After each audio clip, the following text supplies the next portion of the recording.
Greetings and salutations, my lovely little bitelings. My name is Winky, and today I want to talk to you about my personal favorite MMORPGs right now. However, I would like to preface this video by stating that this is my personal opinion. Stix has done a video similar to this in the past, but as this is my list, our opinions will differ. In light of that, hopefully you guys enjoy and agree with this list of the 10 best MMORPGs to play right now. Also note that I will not be going in any specific order, and therefore the last MMORPG listed isn't the best. And another quick thing, what MMORPGs do you think are the best, and why do you think that? I enjoy reading what kinds of MMORPGs you guys are currently playing or enjoying.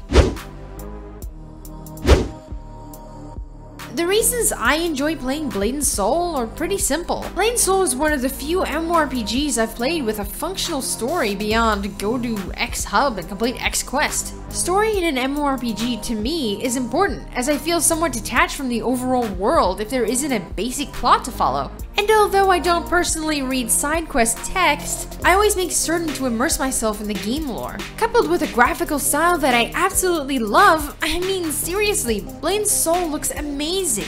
Nobody can deny that. Even to this day, Blade and Soul looks amazing. Finally, having a unique combat style that utilizes a talent tree that I thought long gone in MMORPGs to fully complete your playstyle. Blade and Soul makes for one hell of an MMORPG to play through.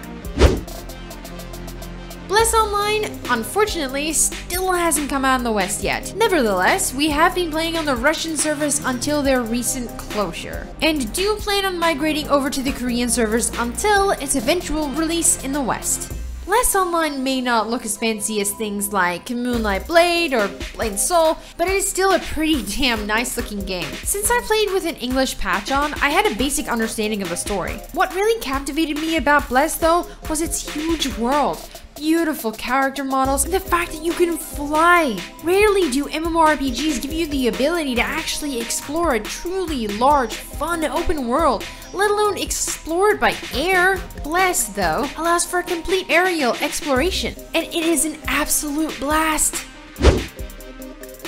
Having played Dragon's Dogma Dark Arisen and enjoying the hell out of it, when I heard that there was an online version of the game, even in Japanese, I was ecstatic. Dragon's Dogma feels just like its non-MMO counterpart. It's got a deep-rooted story, though it is still set around you being an Arisen. The combat found in Dragon's Dogma Online is exactly like that of Dragon's Dogma Dark Arisen. You're still able to climb monsters and terrain, vocations can still be freely changed and swapped for you and your pawn companion, and with an English patch that's constantly being updated by dedicated fans, you can understand most of the story content, which is of course very important. Dragon's Dogma Online doesn't feel like a normal MMORPG, it feels like a traditional Japanese RPG that you can play with your friends. Considering how popular it seems to be in Japan, having at least 50 channels full of players, I can't begin to understand why this amazing MMORPG hasn't made it to the West yet, since I'm sure, much like me, many Westerners would love the opportunity to play Dragon's Dogma Online in full English. But alas, I'll take what I can get.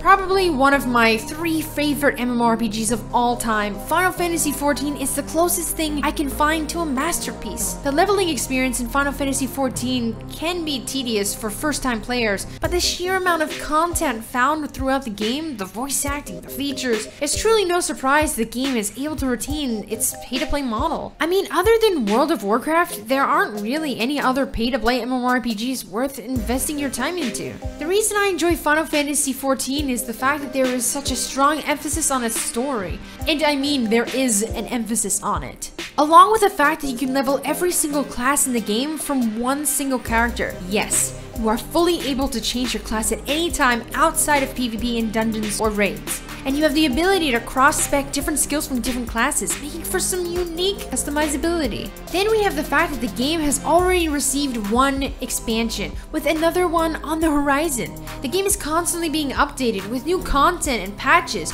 You can literally waste away enjoying it. I'm a huge fan of martial arts movies, so naturally, Moonlight Blade is right up my alley. Both Stix and I used to watch martial arts movies, like Crouching Tiger, Hidden Dragon, Iron Monkey, Once Upon a Time in China, and the like. but we were disappointed with MMORPGs we'd tried in the past, like Age of Wushu and Swordsman Online. They weren't bad games, but they just didn't really capture the fluidity and essence of what we believed the wuxia genre really does, if that makes sense. Moonlight Blade though, oh, does it capture, and capture well, the wuxia theme. We haven't leveled to a high enough point yet to be able to glide through the air efficiently, but from what we've played through and what we've seen, the large world you inhabit, the combat, and the feel of the game really takes a hold of you. It's also strange that there are no monsters in the game, solely human enemies. This is a funnier one, as I originally started out disliking Guild Wars 2. I found it confusing that there were no quests. I found it strange that you weren't required to constantly run back and forth between NPCs and traditional quest hubs. Then I found it confusing actually fighting. There are multiple stances, there are multiple weapon types, everything has their own unique skill trees, buffs, debuffs, everything works in tandem with everything else, and I felt overwhelmed. After investing into it further and getting a little help through, I managed to overcome what originally frustrated me about the game and grew to enjoy the game for what it offered, a welcome change to the norm. Guild Wars 2 is a beautifully crafted MMORPG, from its incredibly detailed combat system to its largely filled world. Add in the fact that everyone in the zone is synced down to a base level makes progressing back through earlier zones entertaining, as you're able to party up with and assist lower level players without being incredibly overpowered, ruining the experience for them. I feel as though there may be an influx of action MMORPGs here, which I do apologize for. I'm not the biggest action MMORPG fan, but I can appreciate them when they're handled correctly. I'm also not a huge fan of instance MMORPGs, but Soul Worker is one of the few that I feel as though I can truly get behind. It's absolutely packed with story, voice acting, and side quests, making for a much more personal take on the dungeon crawler style MMORPG I believe it is. Soul Worker is an anime-inspired MMORPG. One of the few on this list that actually is. I am once again not really into anime MMORPGs, as they feel so empty and void of anything. Soul Worker manages to somehow circumvent the normal feeling I get when playing through anime MMORPGs, maybe because it's a Japanese MMORPG without a huge populace in the West. Maybe the game is just that fun. Regardless, graphically speaking, the anime feel of the game is beyond adorable. It's not sexy, it's cute. And I feel that is very underdone in MMORPGs these days. The combat, likewise, is probably some of the best action combat I've ever had the pleasure of playing around with. Another MMORPG I went into, not really knowing what to expect and not enjoying as much as I would have liked. I've played previous Phantasy Online games in the past, so I know all about the series. However, I felt as though this game was a little detached. The more I progressed through it though, which I do since I don't judge MMORPGs without giving it a chance, the more I felt the game was growing on me. The combat was fairly good. It's nothing amazing like Soul Worker, but it's pretty well handled, utilizing 3 different weapons equipped at any time to wreak havoc. What really captured me about Phantasy Online 2 though, is the fact that the story is fantastic. There's so much story, there's so much voice acting, and the game is absolutely packed with players. Unfortunately, the game is mostly instanced. We have seen the odd person in instances without permission, but generally without partying, you won't see anyone out and about in the world. Probably my first proper action MMORPG, Terra really changed how I view combat in MMORPGs. The kind of games I played prior to Terra were World of Warcraft, Perfect World, and Pirate King Online, none of which were action. None of which required you to be able to aim, dodge, and in essence use any kind of skill outside of moving out of an AoE. So getting into Terra really changed me, as I hadn't played many action games in general at that point, and learning how to properly use its control scheme was interesting. Its graphical style, which was probably the first time I'd seen an MMORPG that beautiful, absolutely enthralled me at the time. It grabbed my attention instantly, and would not let go. It wasn't until Blade and Soul that I felt the same way about the look of an MMORPG. but I'm going off topic here. Terra, with its look and feel, really brought me into the new world of Korean action MMORPGs that these days people loathe so much. Regardless, with Terra's fun, engaging, responsive combat, its huge open world to explore, its fun PvE utilizing combos, and its amazing graphical style, it still, to this day, hooked me to the point where I still play it every week.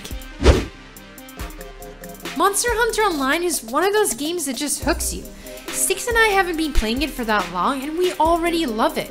And it's not even in English. Imagine if it was! So Monster Hunter isn't an open world MMORPG, and yet whilst we were running around trying to figure out what we had to do, I never felt like we were just running around in a straight line. You're given a bunch of areas to explore. Some are large, some are filled with monsters, some can be smaller. One thing's for sure though, the areas you visit are very detailed. From the small amount we've witnessed so far, there's a large amount of monster variation. The monster's appearance isn't the only thing that varies between them, as the monster's fighting speed or style and skills keeps encounters challenging and enjoyable. Monster Hunter Online also has an amazing crafting system, similar to that of its non-MMO counterpart, that'll keep you farming monsters until you can finally get that perfect outfit or weapon. That's it for my list of the top MMORPGs right now. While I know some of the MMORPGs listed aren't in English, do remember it is a personal list, as I've been asked many times what MMORPGs I believe to be the best, which is why I made this video. I would like to know what MMORPGs you guys like, however. So don't forget to tell me in the comments. As always, good night, day, or afternoon, wherever it is you are, and I'll see you guys in the next video.